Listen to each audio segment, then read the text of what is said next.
In this tutorial I will show you how to create spoiler images on the Discord mobile app. I'm doing this on Android, but if you're on iOS the steps will be a bit different. First download your image. Then open the File Manager app.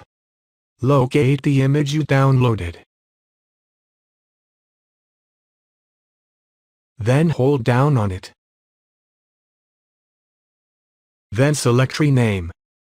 Write spoiler _ all in capital letters followed by the image name.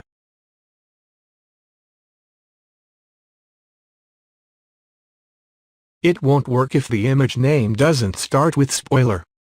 Once it's renamed, open Discord. Post the image.